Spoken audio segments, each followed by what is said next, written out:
Back in October of 2008, you highly recommended buying US stocks, and that was a brilliant idea. It worked very well. And I just want to get your opinion, how you think about the market going forward. Are you still that optimistic? And what's the reasonable rate of return to expect from the equities in the next decade or so? Well, I write articles very infrequently or get interviewed very infrequently on the subject of the general level of the market itself. Probably only 4 or 5 times in 40 years have I really declared myself about what I thought about the general level of the stock market. And it turned out I was pretty premature actually in October of 2008, as was pointed out to me by a number of people. But I felt, and what I said in that article really was that it would be way better to own stocks over the long term than to follow a policy of buying either long-term bonds or holding cash.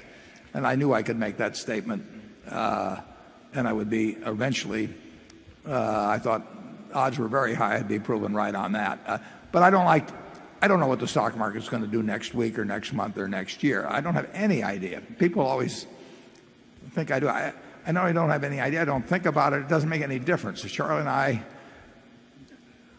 can't recall a discussion we've ever had on it, basically. But I do think over the next 10 years or 20 years, I'd much rather own equities, including U.S. equities. I'd much rather own them than cash, or I'd much rather own them than a 10 or 20-year bond.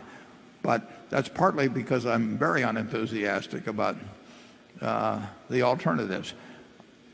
I think equities are likely to give you some positive, modest positive, real return over time.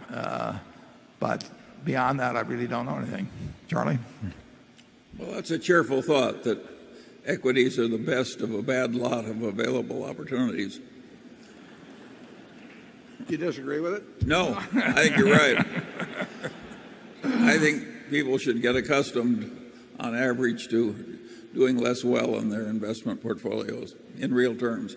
Charlie and I think we're in for a long period of where the ordinary result is not going to be very exciting.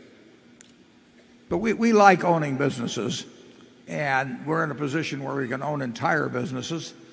But we also like partial ownership of businesses, and we want to own businesses where we really think they have some competitive advantage over time, and where we feel good about the management, and where we think the price is reasonably attractive. I think you can find things like that now, but they aren't dramatically attractive at all. They do beat, in my view, holding cash or 5, 10 or 20-year bonds.